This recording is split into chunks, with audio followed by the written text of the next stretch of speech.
Hi friends, ये chapter number 6 that is secondary activities of the human geography. Already primary activities मैं कर चुका हूं, सेकेंडरी एक्टिविटी अब करना है। आपको पता है कि सेकेंडरी एक्टिविटी किसी भी कंट्री की प्रोग्रेस के लिए बहुत ज्यादा इंपॉर्टेंट होती है। इंडस्ट्रियल सेक्टर बहुत ज्यादा इंपॉर्टेंट है। हम बिना इंडस्ट्रियल सेक्टर के सोच भी नहीं सकते कि हम कंट्री ग्रो कर सकती है उस लेवल पे। अदरवाइज गवर्नमेंट कितना आपको जॉब देगी, गवर्नमेंट कितनी वैकेंसी निकालेगी। गवर्नमेंट यहाँ पे एम्प्लॉय करने का सेक्टर नहीं है, ठीक है। तो गवर्नमेंट भी चाहती है कि इंडस्ट्रियल सेक्टर बूस्ट हो, जिससे कि ज्यादा से ज्यादा लोगों को एम्प्लॉयमेंट दिया जा सके। लोग स्टार्टअप कल्चर को प्रमोट कर रही है। क्यों कर रही है? क्योंकि जिससे हमारा सेकेंडरी सेक्टर बूस्ट हो पाए। तो ये पर्पज है हमारा। अब देखते हैं भाई सेकेंडरी एक्टिविटीज के अंदर क्या क्या रिक्वायरमेंट होती है, किस लेवल पे काम किया जाता है, एक इंडस्ट्री को सेटअप करने के लिए किन किन चीजों की जरूरत होती है, उसके ऊपर बात करते हैं। बिकॉज ज्यादा करके क्वेश्चन ऐसे ही आते हैं और टाइप ऑफ इंडस्ट्रीज के ऊपर आते हैं। इंडस्ट्री के लिए क्या क्या इंडस्ट्री जैसे क्लासिफाई हम करते हैं, इंडस्ट्री कौन कौन से बेसिस पे क्लासिफाइड होती है। साथ ही साथ अगर इंडस्ट्री अगर साइज के बेसिस पे है तो उसमें क्या क्या रिक्वायरमेंट लगती है, ये सब चीजें हम डिस्कस करेंगे क्योंकि यहां से क्वेश्चंस आते हैं, बहुत बार आते हैं। चलिए अब बात करते हैं भाई। आपको पता है पावर की बहुत ज्यादा जरूरत है मैन्युफैक्चरिंग सेक्टर में। मास लेवल पे प्रोडक्शन होता है। ये सब फीचर्स हैं इसके ऊपर ज्यादा ध्यान देने की जरूरत नहीं है। ये सब बहुत जनरलाइज फीचर है। आपको ऑप्शन में दिख गए तो आप कर भी लोगे, इसमें कुछ ज्यादा मेहनत वाला काम नहीं है। एक स्किल लेबर चाहिए आपको, सेमी स्किल्ड या स्किल लेबर चाहिए आपको। अब फिटर का काम है भाई, फिटर का काम आप करोगे? नहीं कर सकते ना। फिटर के लिए एक फिटर, एक प्लम्बर, फिटर, ये जब एक स्पेशलाइज पता है उसे कहां पे ठोकना है, कहां पे हथौड़ी मारनी है, आपको नहीं पता। कहां पे पेचकस घुमाना है, हमको नहीं पता भाई, वो मैनेजर को भी नहीं पता। तो मैनेजर उसके लिए भाई प्रॉपर अपना वो रखता है, मतलब वो एम्प्लॉय रखे हैं उसके लिए। तो एक स्पेशलाइज सब सारे काम फिटर थोड़ी प्लम्बर का काम करेगा, अब इलेक्ट्रिशियन का काम थोड़ी करेगा। तो ये सब इंडस्ट्री में जरूरत होती है। चलिए, फैक्ट्री बेस्ड प्रोडक्शन होता है, ऑफ कोर्स आपको पता है। ओके, और अलग अलग टाइप की टेक्नोलॉजी चाहिए, दैट्स ऑल। ये तो आपको पता है कि इंडस्ट्री सेटअप करने के लिए सब चीजें तो चाहिए, इसमें ज्यादा कुछ यहाँ पे नहीं है। अब देखिए यहाँ पे थोड़ा सा चीजों को देख लेते हैं, जैसे ओवरलुक करते हैं बिकॉज इसमें ज्यादा दम नहीं। मैं आपको सही बताऊं, इसको अब एक बार ऐसे ना आंखों के नीचे से भी घुमा देंगे तो काम हो जाएगा। Characteristic of the modern large scale manufacturing क्या है भैया? क्राफ्ट मेथड है, मास प्रोडक्शन है, मतलब ऐसी फैक्ट्री सेटअप की जाती है जो स्पेशली कुछ प्रोडक्ट को बनाती हैं। ओके, और कुछ ऐसी क्या बोलते हैं फैक्ट्रीज होती हैं जो मतलब वेरिड प्रोडक्ट को बना रही हैं, मास प्रोडक्शन कर रही हैं। उसमें क्या क्या चाहिए? ऑटोमेशन चाहिए, अगेन मतलब न्यू जो मशीन्स आ रही हैं, रोबोट्स चाहिए। उसके बेसिस पे एआई आजकल यूज किया जा रहा है, क्योंकि आजकल देखिए प्रोडक्टिविटी बढ़ाने के लिए ज्यादा करके रोबोटिक्स का यूज किया जा रहा है। अगर हम ज्यादा सिर्फ मैनुअल पे काम करेंगे तो कहीं ना कहीं आज के जमाने में उसका आउटपुट कम होगा। आपको भी पता है बातें। आर&डी की जरूरत पड़ती है, quality control, waste reduction, pollution control, आजकल हर चीजों पे ध्यान दिया जाता है, ये बात आपको पता है। अदरवाइज अगर नहीं ध्यान देंगे तो भाई हमारा एनजीटी गवर्नमेंट उसके ऊपर भाई लो फाइन लो, इतना ये सब कर देगी। सबसे बड़ी बात लार्ज कैपिटल इन्वेस्टमेंट चाहिए। ये सब तो बातें ठीक है, ये सब तो बातें होती रहेंगी, लेकिन अगर पैसा ही नहीं रहा तो कुछ भी काम होने वाला नहीं। सही बताऊं तो आपको सबसे बड़ी चीज लार्ज कैपिटल इन्वेस्टमेंट, अगर आपको मैन्युफैक्चरिंग इंडस्ट्री सेटअप करनी है तो। एक मैं इंटरव्यू देख रहा था, आई थिंक बिरला जी का था, तो आई थिंक नितिन कामत ने उनसे पूछा कि if I have the 10 crore या उसके लिए मैं क्या कर कौन सी इंडस्ट्री सेटअप कर सकता हूं। उन्होंने बोला 10 करोड़ में होता क्या है? Now imagine. बोला मैं ज्वेलरी शॉप ओपन कर सकता हूं। बोले नहीं, ज्वेलरी शॉप ओपन करने के लिए आपको 30 करोड़ तक का वो चाहिए। बताइए। तो सी, आपको अगर एक इंडस्ट्री सेटअप करनी है तो definitely you need a huge capital. आपने ये देखा ही होगा, शार्क टैंक देखा ही होगा, जिसमें कंज्यूमर बेस्ड इंडस्ट्रीज के लिए वो आते हैं, जैसे कपड़ा बना रहे हैं कुछ या फिर कुछ प्रोडक्ट बना रहे हैं। This is the consumer based industry, जो कंज्यूमर को डायरेक्टली वो बेच सकते हैं। चलिए अब यहां पे देखते हैं, एक सबसे इंपॉर्टेंट पॉइंट ये है, क्या हमारी जितनी भी मैन्युफैक्चरिंग इंडस्ट्री सेटअप है क्या इवन है, क्या इवनली डिस्ट्रीब्यूटेड है क्या? अभी खुद सोच के देखिए। हमें देखने को मिलता है कि गुजरात में बहुत ज्यादा इंडस्ट्री सेटअप है, झारखंड में हमें पावर सेक्टर की इंडस्ट्री ज्यादा मिलती है जिसमें कोयला की जरूरत पड़ती है, एल्युमिनियम, आयरन एंड स्टील की इंडस्ट्री हमें ज्यादा मिलती है वहां पे, क्योंकि वहां पे पावर का सोर्स है, वहां पे मिल जाता है आसानी से। कोल बेस्ड पावर प्लांट आपको मिल जाएंगे वहां पे इंडस्ट्री सेटअप हो जाती है। लेकिन क्या यहाँ पे, let's suppose I am taking the example of Nashik, क्या यहाँ पे उस टाइप की मिलेगी? क्या आपके एरिया में पावर बेस्ड इंडस्ट्री मिलेगी? नहीं मिलेगी, बहुत कम हो सकती है। पॉइंट ऐसा है कि यहाँ पे इसका अनइवन डिस्ट्रीब्यूशन होता है, जहां पे रिसोर्सेज ज्यादा है और उस पर्टिकुलर चीज के लिए वहां पे उस टाइप की इंडस्ट्री सेटअप की जाएगी। Otherwise consumer based industry setup की जा सकती है। अब ये थोड़ा अंतर समझिए इसमें, कंज्यूमर बेस्ड इंडस्ट्री क्या होती है और बेसिक इंडस्ट्रीज क्या होती है। आयरन एंड स्टील को हम बोलते हैं बेसिक इंडस्ट्री, क्योंकि आयरन एंड स्टील के जो प्रोडक्ट बनते हैं वो बहुत इंडस्ट्री में यूज किए जाते हैं, अपने आप में एक सेपरेट इंडस्ट्री बन जाती है वो। कंज्यूमर बेस्ड इंडस्ट्री क्या होती है, जो बिस्किट बना रही है, जो चीनी बना रही है, जो आपको खाने के लिए चीजें दे रही है, उसको बोलते हैं कंज्यूमर बेस्ड इंडस्ट्री। वो आपको हर एक एरिया में मिल जाएगी, वो आपके आपके आउटस्कर्ट में, आपके शहर के आउटस्कर्ट में मिल जाएगी आपको। ठीक है, देखिए, so modern manufacturing is concentrated in few region, less than 10% of the world land area. हर जगह पे आपको नहीं मिलेंगी, ये बात भी आपको समझिए, क्योंकि रिसोर्सेस वैसे चाहिए ना हमें। चलिए देखिए क्या क्या रीजन दिया है। This these reason become economic and political power house due to the industrial dominance. जैसे मुंबई देख लीजिए, आपको एग्जांपल बताता हूं, मुंबई देख लीजिए, मुंबई इंडस्ट्रियल हब है, तो मुंबई में भाई पैसा भी है, पावर भी है, सब कुछ है। आपको बता दूं मैं, जो बीएमसी है, that is Brihan Mumbai municipal corporation, सबसे रिच म्युनिसिपल कॉर्पोरेशन है। कितने लोगों को तो पोस्टिंग लेने के लिए वहां पे पैसे देने पड़ते हैं, आपको सच बताओ तो मैं, एक कहानी है वहां पे। चलिए आगे बढ़ते हैं, ये सबसे अच्छी बात है, ये वाला बताता हूं क्या है, ये इंपॉर्टेंट है काफी ज्यादा वैसे। तो फिर इंडस्ट्री अगर सेटअप करनी है तो भाई कौन कौन से फैक्टर चाहिए। पहला चाहिए मार्केट। मार्केट अगर आपके पास है, आपको एक्सेस टू द मार्केट चाहिए, पास में होना चाहिए मार्केट। जैसे कि एयरक्राफ्ट मैन्युफैक्चरिंग, आर्म्स इंडस्ट्री, भाई जो आर्म्स इंडस्ट्री बना रहे हैं उनके लिए वैसा मार्केट भी तो चाहिए, उपलब्ध होना चाहिए।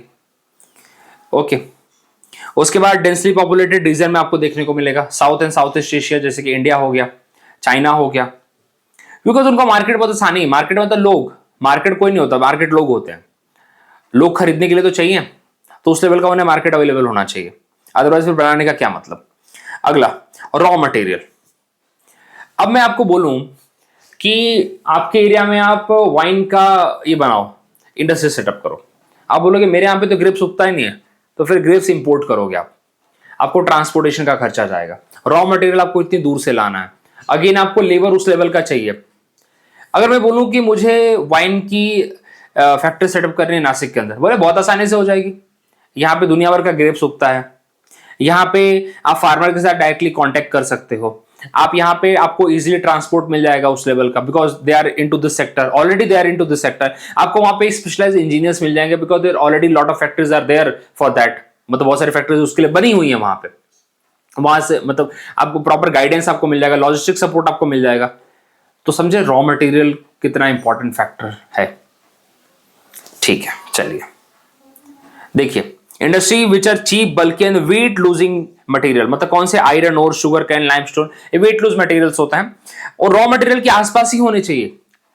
रॉ मटेरियल के आसपास नहीं रहा तो भैया बहुत ज्यादा खर्चा पड़ता है, ये बात आपको पता है।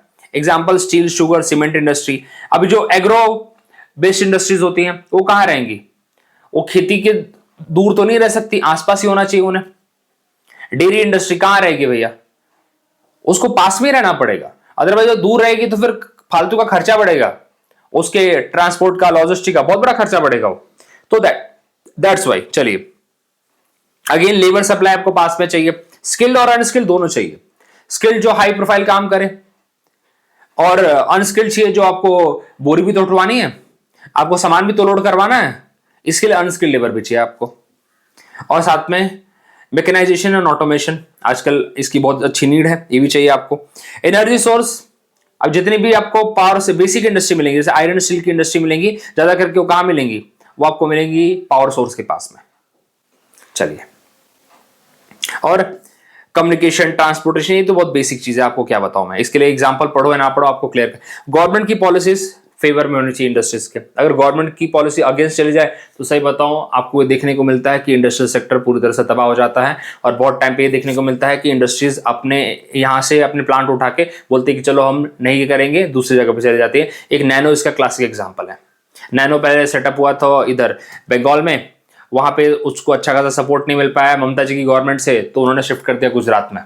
ये आपको बहुत क्लासिक एग्जांपल मिलेगा गवर्नमेंट पॉलिसीज का, ये बात आपको पता होनी चाहिए कि गवर्नमेंट पॉलिसी अगर अगेंस्ट है, बिहार में क्यों ये सेटअप नहीं हो पा रही इंडस्ट्रीज, कि गवर्नमेंट पॉलिसी कितनी भी अच्छी हो, वहां पे जो कमीशन खाने वाले लोग हैं, तो इंडस्ट्रियल क्या बोलता है, यार यहाँ पे इंडस्ट्री सेटअप करके क्या ही करूँ मैं, ना मुझे ढंग से कुछ सपोर्ट मिलता है गवर्नमेंट का।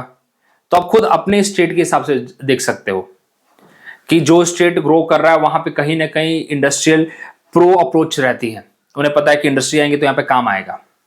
अदरवाइज वैसे स्टेट देखिए जो अभी भी पिछड़े चल रहे हैं, उनमें ग्रोथ नहीं हो पा रहा, कहीं ना कहीं वहां पे इंडस्ट्रियल सेक्टर नहीं ग्रो कर रहा है।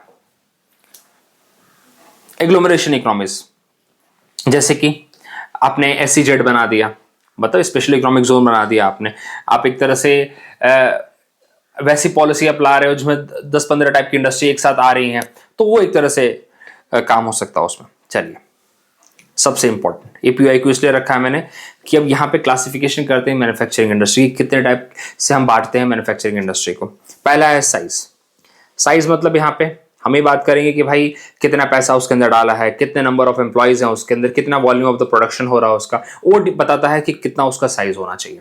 इस साइज के ऊपर एक PIQ अलग से आ चुका है, आपको बता दूं मैं, अलग से PIQ पूछा हुआ है, ठीक है। रॉ मटेरियल, क्या वो ये है एग्रो बेस्ड है, क्या वो एनिमल बेस्ड है, क्या वो इसके ऊपर है अपना फेरस है या नॉन फेरस है, मतलब किस टाइप का मटेरियल उसको चाहिए। और फिर डिपेंड अपॉन द प्रोडक्ट, क्या कंज्यूमर बेस्ड है वो, क्या बेसिक इंडस्ट्री है, ओनरशिप क्या ज्वाइंट है, गवर्नमेंट है या प्राइवेट है। चलिए, तो पहले साइज की बात करते हैं।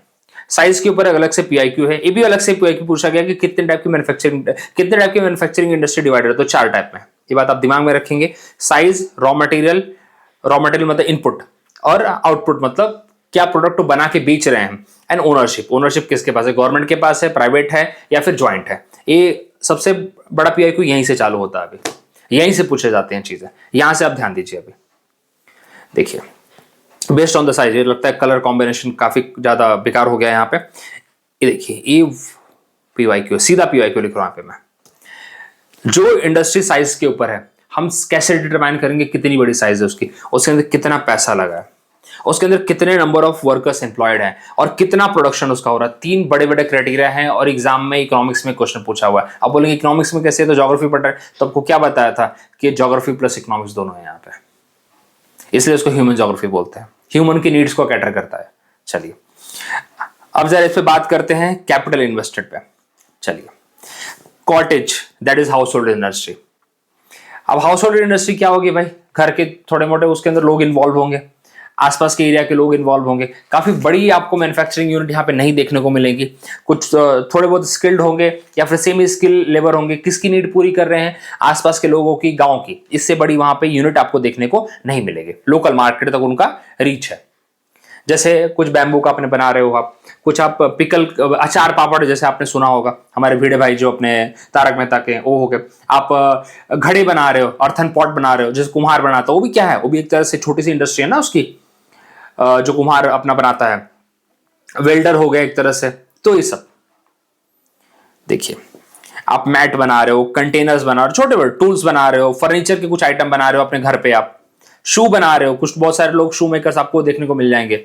ओके, आपको आजकल तो काफी ज्यादा एडवर्टीजमेंट भी करते हैं वो लोग। वैसे एक सुनार हो गया जो छोटे मोटे अपने घर पे बना लेता है, गोल्ड स्मिथ को सुनार बोलते हैं।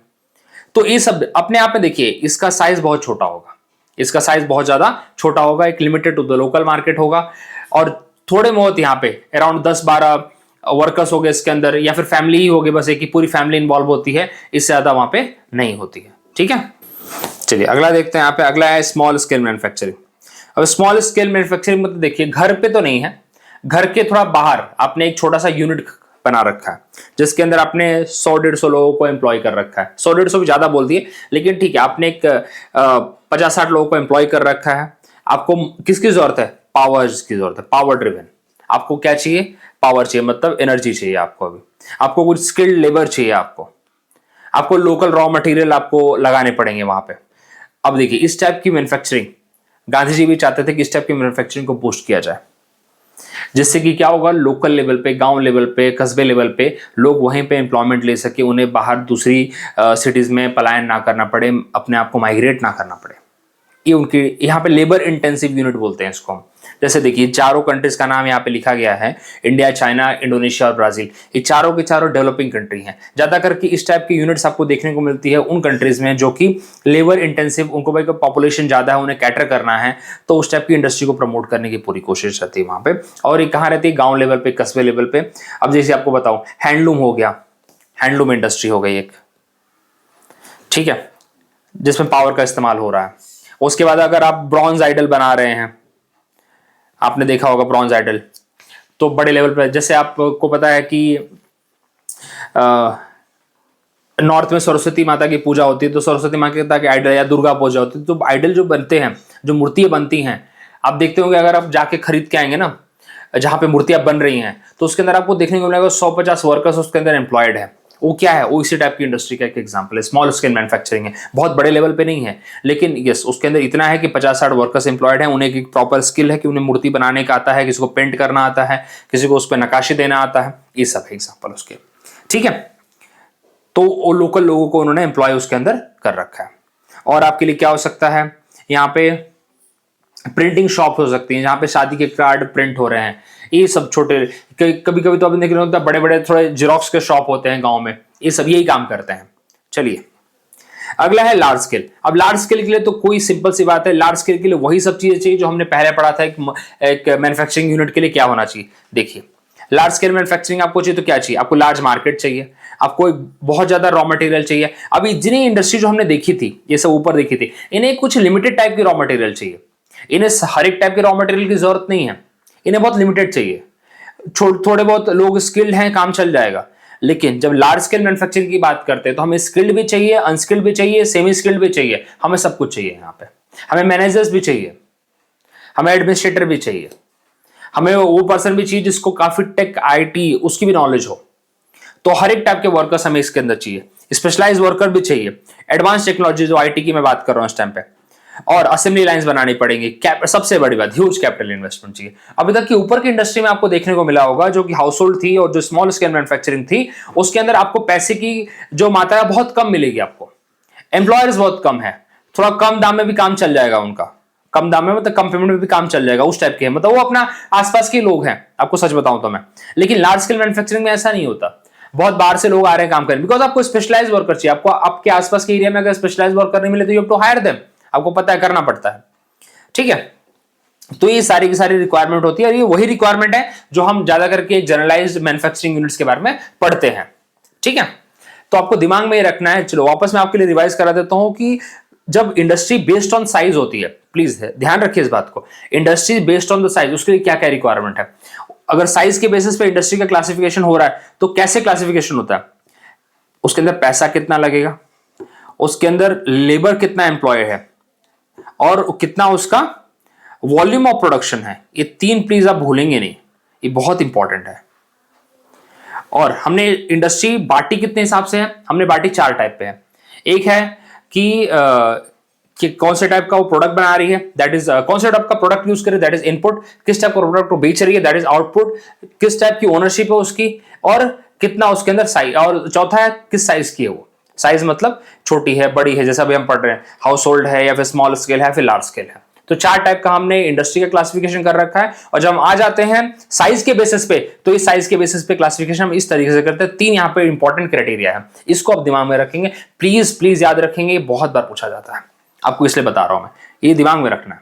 चलिए industry based on the input, अब ये हमारा सेकेंड टाइप है कि इनपुट रॉ मटेरियल, कौन कौन से टाइप का रॉ मटेरियल चाहिए। अब पहला हमने पढ़ लिया साइज, साइज पे हमने 3 क्लासिफिकेशन देख लिए, हाउस होल्ड, स्मॉल स्केल और लार्ज स्केल।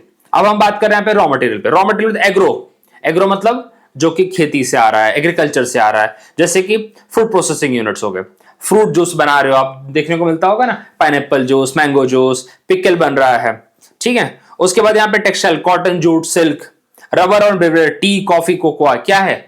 आप बोलोगे ये क्या है भाई? बिल्कुल, टी कहां से आ रही है? आप खेती की जाती है ना टी की अच्छी खासी, मतलब चाय के बागान होते हैं बड़े बड़े, कॉफी के होते हैं। फेजेंडा याद करिए, फेजेंडा कहां पे है? ब्राजील में है, ठीक है। ये पूछा गया क्वेश्चन है कि फेजेंडा क्या है भैया, ये डायरेक्टली आपको कुछ जो वर्ड्स है ना, टर्म्स है, इसके साथ एग्जाम में बहुत बार पूछे जाते हैं।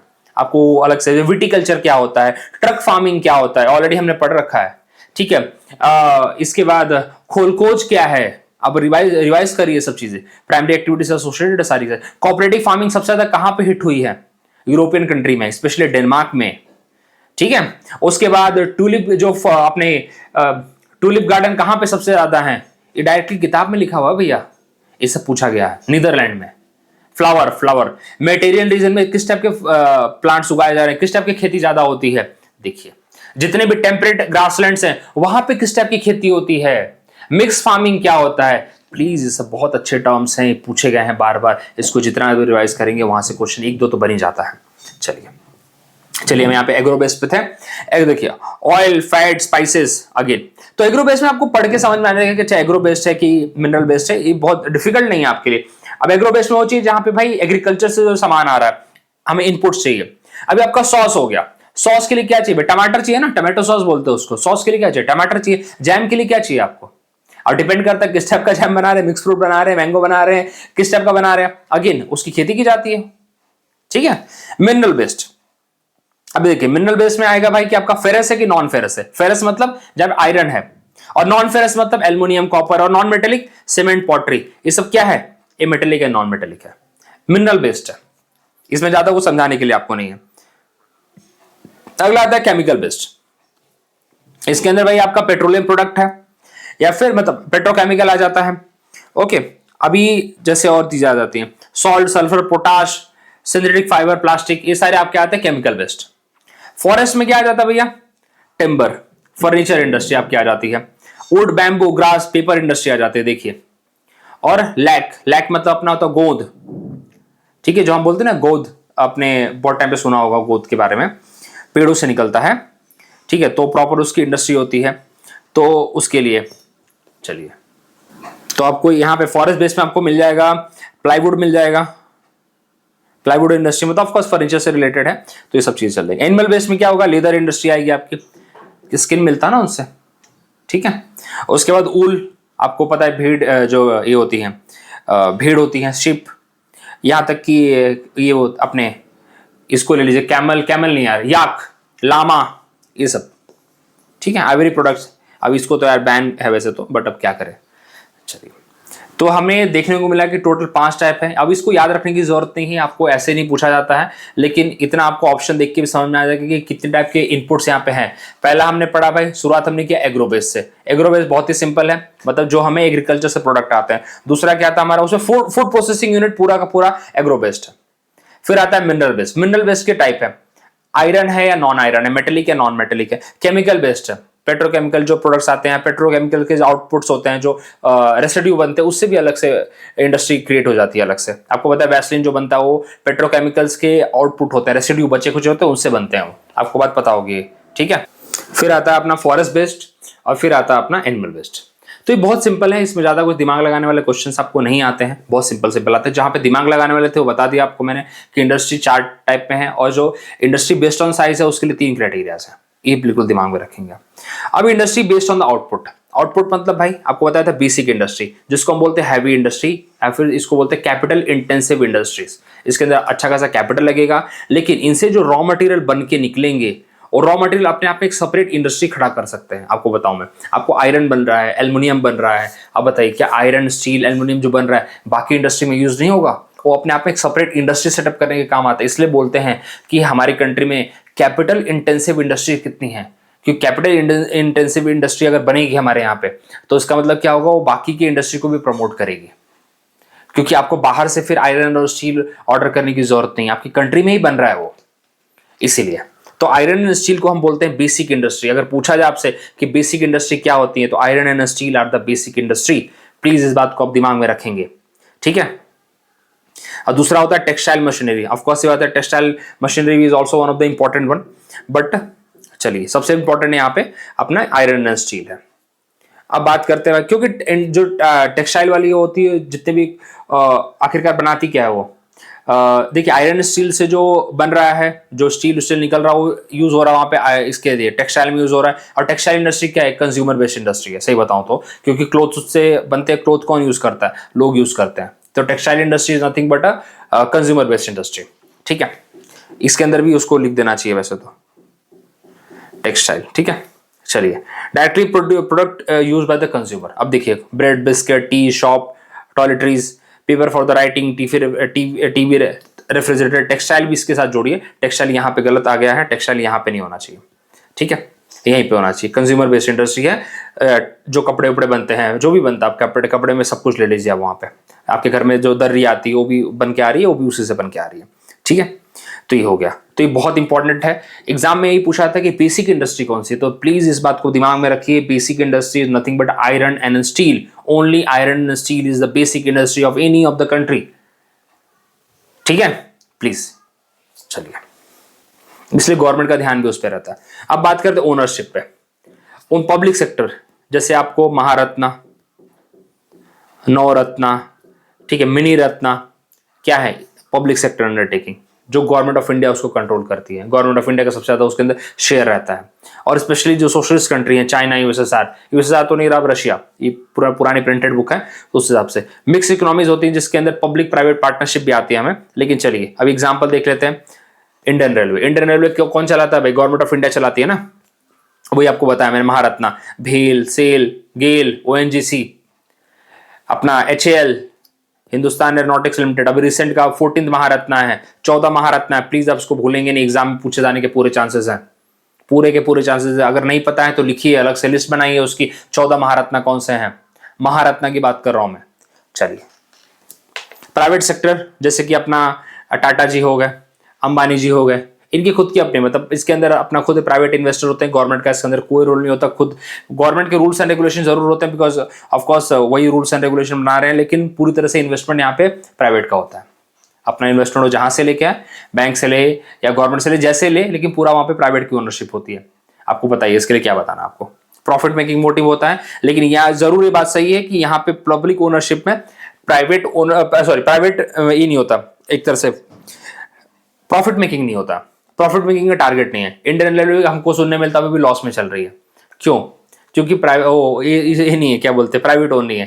अगर प्राइवेट ओन कर दिया तो प्रॉफिट मेकिंग पे आ जाएगी वो, क्योंकि इतनी हाई क्लास सर्विसेज देंगे वो लोग, इतना चेक्स एंड बैलेंसेस रखेंगे कि फिर आपको देखने को मिलेगा कि बाकी लोग जिनका पैसा नहीं, वो नहीं जा पाएंगे। सिंपल सी बात है, हमें देखने को मिल जाएगा। लेकिन चलिए, वो हर चीज प्रॉफिट मेकिंग के लिए नहीं की जाती है, स्पेशली हमारी जैसी कंट्री में। Tata steel, Infosys, Reliance, joint sector, जिसके अंदर गवर्नमेंट ऑफ इंडिया और साथ ही साथ प्राइवेट दोनों मिलकर काम करते हैं। और जॉइंट वेंचर इसलिए ज्यादा इंपॉर्टेंट है, जैसे कि अपना GMR देख लीजिए दिल्ली का, वो भी जॉइंट वेंचर है, गवर्नमेंट का है और साथ में प्राइवेट का है। जॉइंट वेंचर में फायदा क्या होता है, गवर्नमेंट की कैपेबिलिटी क्या है, गवर्नमेंट क्या क्या कर सकती है। गवर्नमेंट आपको जमीन दिला सकती है, गवर्नमेंट आपको सिक्योरिटी दिला सकती है। गवर्नमेंट से अच्छी सिक्योरिटी कौन देगा आपको, सिक्योरिटी दिला सकती है गवर्नमेंट, आपको ये दिला सकती है, जमीन दिला सकती है गवर्नमेंट, आपको टू एन एक्सटेंट मैनेजमेंट थोड़ा बहुत दिला सकती है। लेकिन प्राइवेट क्या ला सकता है, प्राइवेट पैसा ला सकता है, प्राइवेट आपको एक अच्छा खासा मैनेजमेंट ला सकता है, गवर्नमेंट और दोनों मिला के लेबर्स दे सकते हैं। बात खत्म हो गई ना, अब क्या चाहिए, एक अच्छा खासा ग्रो करेंगे। अब जैसे एयरपोर्ट देख लीजिए आप, airport is a classic example of joint venture. Security कौन दे रहा है, गवर्नमेंट ऑफ इंडिया दे रही है ना, लेकिन मैनेज किसके द्वारा किया जा रहा है। GMR का एग्जांपल देख लीजिए, प्राइवेट मैनेज कर रहा है, अर्निंग कर रही है, अच्छा खासा अर्निंग कर रहे हो लोग। तो ये फायदा होता है जॉइंट वेंचर का। इसलिए गवर्नमेंट आजकल जॉइंट वेंचर पे भी काफी ज्यादा जा रही है, क्योंकि गवर्नमेंट को पता है हमारी कैपेबिलिटी क्या है और एक प्राइवेट की कैपेबिलिटी क्या है। That's why they are working like this, ठीक है। चलिए, अब कंसेप्ट बात करते हैं भाई, हाई टेक्नोलॉजी इंडस्ट्री, जो आजकल हम बातें करते हैं, IT हब की बात करते हैं। यहां पे आपको मिलेंगे व्हाइट कॉलर प्रोफेशनल्स। कौन से कॉलर प्रोफेशनल भैया, white collar professionals. White collar professional कौन होते हैं, जो ऑफिस में बैठ के काम कर रहे हैं, मैनेजर लेवल पे हैं, उनको बोलते हैं व्हाइट कॉलर प्रोफेशनल। जो R&D रिसर्च कर रहे हैं, जो आपको आइडियाज दे रहे हैं, ठीक है। अब हाई टेक्नोलॉजी इंडस्ट्री कहां बन रही है भाई हमारे यहाँ पे, जैसे आपने अपने इसका नाम सुना, बेंगलोर के अंदर अच्छे खासा आपको IT हब देखने को मिलेगा। पुणे के हिंजेवाड़ी में आपको देखने को मिलेगा, आपको गुड़गांव में देखने को मिलेगा, गुड़गांव में भी एक IT हब है, आपको बात पता है। तो वहां पे आजकल हमें देखने को एस्टेब्लिश ऐसी इंडस्ट्री हमें देखने को मिल रही है, ठीक है। R&D ड्रिवन है, हाई स्किल वर्कफोर्स है वहां पे, ठीक है। रोबोटिक्स का यूज हो रहा है, CAD का यूज हो रहा है, ठीक है। तो ये सब चीजें आपको देखने को मिलेंगी। चलिए, तो ये एग्जांपल है। आप देखिए, आपका ये भी देख लीजिए क्या है, इंटेल है, टीएमएससी है। तो ये ऑफ कोर्स इसमें ज्यादा हमें दिमाग नहीं लगाना है, इसके बारे में क्वेश्चंस उस लेवल पे नहीं पूछे जाते हैं। आपको जो क्वेश्चन पूछे जाते हैं वो बता दिया मैंने कि इंडस्ट्री के टाइप पे पूछे जाएंगे आपको क्वेश्चंस। आपको इंडस्ट्री बेस्ड ऑन साइज, वो हम साइज कैसे डिटरमाइन करते हैं, साइज में कैसे डिटरमाइन करना है, कितना पैसा लगा है, कितना लेबर है और कितना वॉल्यूम ऑफ प्रोडक्शन है। और 4 टाइप की हमने इंडस्ट्री पढ़ी है और वो आपको पूछा जाएगा कि किस बेसिस पे हमने इंडस्ट्री का क्लासिफिकेशन कर रखा है। पहला कैपिटल, मतलब कितना पैसा लग रहा है, कैपिटल साइज हम उसे डिटरमाइन करते हैं। उसके बाद दूसरा हमारा है इनपुट, कौन सा रॉ मटेरियल यूज करें। दूसरा आउटपुट, क्या बना रहे हैं वो लोग, उसमें बेसिक इंडस्ट्री होती है और एक कंज्यूमर गुड्स होती है। बेसिक इंडस्ट्री कौन सी है, आयरन और स्टील है। कंज्यूमर कौन सी है, बिस्किट नमकीन दुनिया भर की चल रही है यहाँ पे, ठीक है। और आखिरी बनती है हमारा ओनरशिप के ऊपर, जिसमें गवर्नमेंट भी है, उसके भी टाइप है, गवर्नमेंट ओनरशिप है या उसको बोलते हैं पब्लिक, या प्राइवेट है या ज्वाइंट है। चलिए आगे बढ़ते हैं। और बाकी तो ये तो आपको पता ही है। हाँ, बहुत बहुत बहुत important, Footloose industry. Footloose industry क्या होती है भैया, अब देख, इसके ऊपर एग्जाम में क्वेश्चन पूछा है, बहुत अच्छे क्वेश्चन पूछे हैं फुटलूज इंडस्ट्री के ऊपर, इसलिए पीआईक्यू मैंने हाईलाइट कर रखा है। देखिए, पहली बात, ये वैसी इंडस्ट्री होती है जो आउटसोर्स की जाती है। जैसे मोबाइल की असेंबलिंग करनी है, वॉचेस की असेंबलिंग करनी है, आपकी डायमंड की कटिंग करनी है, ठीक है, चिप्स बनाने हैं, चिप्स मतलब अपने जो मोबाइल की सब चिप्स बनते हैं ना, वो सब अपने मेमोरी कार्ड सब बनते हैं, ठीक है, ये सब बनते हैं। अब इनकी फीचर एग्जाम में पूछा जाता है कि इनकी फीचर क्या है। पहली बात, इनके लिए कोई हाई प्रोफाइल और हाई वो नहीं चाहिए, अपने को रॉ मटेरियल नहीं चाहिए, जैसे कि वेट लूज इंडस्ट्री के लिए चाहिए। इनको पावर की जरूरत नहीं है ज्यादा, एक घर पे ही बैठ के काम हो सकता है। एक छोटा सा इनके लिए आप एक रूम दे सकते हैं, उसमें भी काम हो सकता है। इस टाइप के होते हैं। आपने चिप्स बना दिए घर पे, आप बेच सकते हो, इस लेवल का काम है, ठीक है। स्मॉल स्केल प्रोडक्शन होता है इनका, बहुत लिमिटेड इन्हें वो चाहिए, इनपुट और आउटपुट, मतलब इनपुट चाहिए इन्हें, ज्यादा कुछ नहीं चाहिए। स्मॉल वर्कफोर्स होता है, 10-12 लोग, जैसे एक तरह से आपको देखने को मिलता है ना कि छोटी सी, कि हर एक कंपनी जो आउटसोर्स करती है, हमारे चिप्स उस कंपनी से आते, छोटी सी कंपनी है, मतलब वो अपना बैठ के अपने थोड़े बहुत मटेरियल, माल मटेरियल अपने इकट्ठा करते हैं और बना देते हैं, ठीक है। मोबाइल के अंदर जैसे कंपनी के पास मोबाइल का कुछ पार्ट्स आ रहे हैं, बोले हमें मोबाइल के थोड़े से पार्ट्स बना के चाहिए, वो एक छोटा सा वर्कशॉप बना लिया उन्होंने, वहां से बना के दे दिया। तो जो छोटे छोटे वर्कशॉप होते हैं, एक तरह से आप वो बोल दीजिए, उनको बोलते हैं फुटलूज इंडस्ट्रीज, ठीक है। कहीं भी बैठ के लोग काम कर सकते हैं, कहीं भी, मतलब ये नहीं कि भाई कंपनी पुणे में है और एक काम हो रहा है नासिक में, ऐसा नहीं, आसपास ही रहेंगे ये लोग, बट यस, एक तरह से इसके लिए एक स्पेसिफाइड लोकेशन की जरूरत नहीं होती है। अगेन, कोई पॉल्यूशन नहीं है इनसे, कोई पॉल्यूशन का मतलब ही नहीं यहाँ से बनता है। छोटे वर्कशॉप जो बन रहे हैं 1-1, 2-2 रूम में, इसके लिए क्या आपको चाहिए, वर्कफोर्स बहुत कम चाहिए यहाँ पे, प्रोडक्शन बहुत छोटा होता है इनका, जितने रिक्वायरमेंट उस हिसाब से, ट्रांसपोर्टेशन डिपेंडेंस वैसे ही बहुत कम है इनका। The most crucial factor for this is well develop, हाँ, इनके ऑफकोर्स कहीं पे भी है तो ऑफकोर्स इनके लिए वेल डेवलप ट्रांसपोर्टेशन चाहिए, तो ये चीज है इसके लिए। अदरवाइज एक्सेस वैसे कि पास आसपास ही रहते हैं, आपको बताऊं तो आसपास ही रहते हैं। लेकिन मेन क्वेश्चन आता है यहाँ पे, क्या इनको एक तरह से नॉर्मल जो इंडस्ट्रीज होती हैं, बड़े बड़े भाई यहाँ पे वो लगाए जाते हैं, मशीनरी लगाई जाती है, क्या इनको भी उस टाइप की चाहिए? नहीं, इनको कुछ उस टाइप का नहीं चाहिए। एक छोटा सा घर दे दो, उसके अंदर आप जो इंपॉर्टेंट मशीनरी थोड़ी बहुत चाहिए, छोटी मोटी वो दे दो, कुछ वर्कशॉप वो दे दो, वर्कर्स दे दो, उनको थोड़ा स्किल कर दो, एक बन गई इंडस्ट्री। इस टाइप की इंडस्ट्री होती है। आपको बताया है मैंने, मोबाइल असेंबलिंग यूनिट्स हो जाती हैं, चिप मेकिंग हो गई, वॉच मेकिंग हो गई, डायमंड कटिंग हो गई, ये सारे एग्जांपल्स हैं, ठीक है। What is the key characteristic of the footloose industry? क्या स्पेसिफिक रॉ मटेरियल? हाँ भाई, स्पेसिफिक रॉ मटेरियल है इनके लिए, कुछ है या नहीं है? हाई नहीं है, सॉरी, हाई पॉल्यूशन, अरे भाई कोई पॉल्यूशन नहीं। फ्लेक्सिबिलिटी इन लोकेशन, हाँ बिल्कुल, आसपास लोकेटेड हो सकता है, दूर भी हो सकता है, ठीक है। Requirement of a large workforce, नहीं। Dependence on the specific raw material, बिल्कुल, थोड़ा ऑफ कोर्स सी बात है, इसमें रॉ मटेरियल की थोड़ी जरूरत तो पड़ती है। एक स्पेशल टाइप के रॉ मटेरियल्स होते हैं जिससे लोग काम करते हैं। तो यहाँ पे थोड़ा ए और बी में डाउट है मेरे को, ए और सी में डाउट है, बट चलिए कोई नहीं। अच्छा नहीं है यहाँ पे रॉ मटेरियल्स नहीं चाहिए, कैसे नहीं चाहिए तो क्यों नहीं है? अच्छा हाँ वेट, अच्छा इसलिए नहीं है यहाँ पे, सॉरी इसलिए नहीं है यहाँ पे, बिकॉज इनको छोटे मोटे कंपोनेंट चाहिए होते हैं जो कहीं से भी आउटसोर्स किए जा सकते हैं, इसलिए ज्यादा यहाँ पे, इसलिए स्पेसिफिक रॉ मटेरियल की इन्होंने बात नहीं की। जैसे कि आयरन एंड स्टील के लिए चाहिए, उस टाइप की इनको नहीं चाहिए। तो इस सेंस में अगर बोलूँ तो चलिए ठीक है, flexibility the location can be more appropriate. Specific raw material इनको उस लेवल पे नहीं चाहिए। अब कोल पेट्रोलियम, कोल थोड़ी चाहिए इनको, ठीक है। इनको पेट्रोकेमिकल इंडस्ट्री के लिए अलग से थोड़ी उनको कुछ माल चाहिए, जैसे कि हमें फूड के लिए चाहिए होता है ना, फूड प्रोसेसिंग यूनिट्स के लिए हमें अलग से पर्टिकुलर टाइप ऑफ मटेरियल चाहिए, उस टाइप का नहीं चाहिए। नहीं, थोड़े मोटे जो मटेरियल चाहिए दैट कैन बी आउटसोर्स, कहीं से भी आ सकते हैं, मार्केट से भी आ सकते हैं, तो कोई प्रॉब्लम नहीं है, ठीक है। इसीलिए why are the food close industry not tied to specific location, they are rely on the weight lose? नहीं भाई, वेट लूज पे तो नहीं होती है लोग। वेट टूल्स मतलब एक स्पेसिफिक टाइप के मटेरियल्स होते हैं। They use transportable component part, बिल्कुल। They require large number of skill, नहीं सेमी स्किल से काम चल जाएगा। They depend on the coal, बिल्कुल नहीं। तो ये इसका अच्छा फीचर है। They use easily transportable component part. What is the most important factor influencing the location of the food industry? Mineral नहीं चाहिए भैया, लार्ज वाटर बॉडी नहीं, एक रोड नेटवर्क अच्छा मिल जाए। मतलब आपको बोलूं कि यार मेरा एक छोटा सा एक ऑफिस क्रिएट कर रखा है, एक छोटा सा मेरा एक असेंबलिंग यूनिट्स क्रिएट कर रखा है, यहाँ से 20-25 किलोमीटर दो, तो 20-25 किलोमीटर जाने के लिए मेरे को अच्छा खासा नेटवर्क चाहिए एक रोड का, तो वो ज्यादा यहाँ पे अच्छा रहेगा। कभी कभी लोग तो 50-100 किलोमीटर दूर भी होती है उनके लिए यूनिट्स, बट ये है। अब देखिए थोड़ा सा क्वेश्चन देख लेते हैं भाई। Consider the following statement regarding the geographical distribution of the industry. अब आप geographical distribution of the industry में दिमाग में रखिए, क्या इवेंट डिस्ट्रीब्यूशन है क्या? नहीं, इवेंट डिस्ट्रीब्यूशन नहीं है। तो पहला line, manufacturing industry are evenly distributed. पहली बात, इवनली डिस्ट्रीब्यूटेड नहीं है, अनइवन डिस्ट्रीब्यूशन है। तो ये वाला क्या हो गया? गलत हो गया। The developed nation of the Europe, North America, Japan, Australia provide large global market due to the high purchasing power. Definitely industry maximize profit by reducing the production cost, बिल्कुल करती है। तो 2 and 3 is the right answer here. देखिए not evenly distributed कुछ location पे already बता चुका हूं आपको मैं। Which of the following factor influence the location of industry? Raw material का पास में होना, लेबर्स का होना, proximity to the market, government policy. Government की पॉलिसी अगर फेवरेबल होगी तो आपके यहाँ पे इंडस्ट्री देखने को मिलेगी। बिहार का एग्जांपल ले लीजिए, बिहार में पॉलिसी अभी भी उतनी फेवरेबल नहीं है इंडस्ट्रीज उतनी। तो 1, 2, 3, 4 सारे सही होंगे यहाँ पे। Consider the following statement regarding the raw material in the industry. Industry use perishable raw material like milk, vegetable are located close to the source. बिल्कुल होना पड़ेगा, नहीं होंगे तो उनका ट्रांसपोर्टेशन कॉस्ट बढ़ेगा, नहीं होंगे तो उन्हें कोल्ड स्टोरेज बनाने पड़ेंगे ट्रांसपोर्टेशन के अंदर। ऑल तो बनाने होते हैं लेकिन अगेन क्या खर्चा बढ़ेगा उनका, तो सोर्स के पास होना चाहिए। बिकॉज अगेन क्या है, ये हमारा एनिमल और फूड सोर्स है, मतलब इसका। Mineral based industry like iron and steel are located near the raw material source to reduce the transport. बिल्कुल ये भी रहेंगे, बिल्कुल रहेगा। और all manufacturing industry require proximate to the raw material source. देखिए यार मैन्युफैक्चरिंग होना तो चाहिए, बिल्कुल होना चाहिए।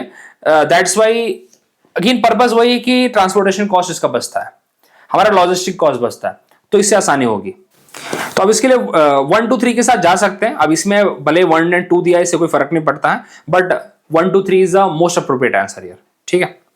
Which of the following is not a characteristic of the high-tech industry? High tech industry में क्या चाहिए? R&D चाहिए, हाई स्किल वर्कफोर्स चाहिए, large skill dependence on the manual labour नहीं चाहिए, रोबोटिक्स पे आजकल काम हो रहा है। तो ये है नॉट फीचर, है सी वाला। टेक्नोपोलिस क्या होती है भैया? टेक्नोपोलिस ये अच्छा टर्म में पूछा गया। High tech industrial region that are self sustain and specialize. Government policy नहीं, ठीक है। स्पेशल इकोनॉमिक जोन नहीं है भैया, तो ये ज्यादा सही होगा यहाँ पे। चलिए ये तो आप आराम से देखिएगा, इसमें अंदर इतने क्वेश्चन थे यहाँ पे। अब यहाँ पे कुछ क्वेश्चन आपके लिए, ये आराम से करिए इसको, एनसीईआरटी बेस्ड क्वेश्चन। जो एनसीईआरटी के क्वेश्चन है वो यहाँ पे देख लेते हैं। Which of the following is a statement is wrong? क्योंकि एनसीईआरटी के क्वेश्चन उठा के एग्जाम में डायरेक्टली पूछे जाते हैं। Cheap water transport has facilitated the jute mill industry along the Hooghly. बिल्कुल, हुगली की रिवर के आसपास, या फिर आप देखने को मिलेगा कि बंगाल में या फिर बांग्लादेश में, कितने जूट मिल तो बांग्लादेश में चलेगा। बिल्कुल। Sugar, cotton, textile and vegetable are the footloose industry. हाँ भाई बिल्कुल। Development of the hydroelectric and the petroleum reduces to the great extent the importance of coal energy as a location for the factor for the industry. ठीक है, ठीक है, ये भी सही है। Port towns in India have attracted industry. बिल्कुल, because Mumbai देख लीजिए। अच्छा, फुटलूज क्या, सॉरी ये वेट लूज है, माई मिस्टेक, ये वेट लूज है, ये वेट लूज है। फुटलूज में तो बिल्कुल हमें चाहिए नहीं है, कोई स्पेसिफिक थोड़ा मोटे कंपोनेंट चाहिए, वो आपको मार्केट से एक्सेस किए जा सकते हैं, तो फुटलूज नहीं है ये। तो ये है, ये आपका राइट आंसर हो जाएगा। रॉन्ग पूछा, सॉरी, तो ये रॉन्ग हो जाएगा आपका। Which of the following type of economy are the factor of production owned individually? Individual capitalist होता है, मिक्स के अंदर तो आपको ज्वाइंट मिलेगा ना। सोशलिस्ट आपका पब्लिक सेक्टर। चलिए, विच of the following type of industry produce raw material for other industry? Raw material for other industry कौन सी है भैया? Basic industry. कौन सी है? Iron and steel. तो ये था पूरा चैप्टर में। मुझे लगता नहीं इसके बाद कुछ और है क्या? नहीं है। चलिए, तो देखिए पूरे चैप्टर में आपको 2-3 चीजें दिमाग में रखनी है। फुटलूज इंडस्ट्री अलग से दिमाग में रखना, आपको लिख देता हूं क्या क्या है। आपको इंडस्ट्री के टाइप पता होना चाहिए, ठीक है। उसके बाद आपको फुटलूज दिमाग में रखना है कि फुटलूज इंडस्ट्री क्या होती है, ये पता होना चाहिए। वेटलूज इंडस्ट्री के 2-3 एग्जाम्पल आपको पता रहे तो चलेगा, और बस इतने से काम हो जाएगा आपका इसके अंदर। और जो अच्छा मैन्युफैक्चरिंग सेक्टर में जो लोग काम करते हैं उनको हम क्या कहते हैं? उनको हम कहते हैं blue collar worker. Red collar कहाँ कहते हैं भाई? रेड कॉलर उनको कहते हैं जो प्राइमरी सेक्टर में काम करते हैं, इनको ब्लू कॉलर वर्कर कहते हैं। सो ये था, एक बार आप इसको चैप्टर को पढ़ेंगे तो बहुत क्लियर कट अंडरस्टैंडिंग हो जाएगी वीडियो देखने के बाद, या फिर चैप्टर पढ़ने के बाद वीडियो देख लेंगे तो क्लियर कट हो जाएगी। मतलब मैं रिक्वेस्ट करूंगा कि दोनों कर लें आप, और साथ में PIQ भी लगाते रहें, जिससे आपको एक अच्छा खासा ग्रिप मिल जाएगा चैप्टर के ऊपर। So thank you very much, मिलते हैं अगले वीडियो में। ये हमारे जो बुक का सिलसिला है, आज मुझे लगता है कि बुक खत्म कर दूंगा मैं। Let's say hope for the best. Thank you very much, मिलते हैं अगले वीडियो में।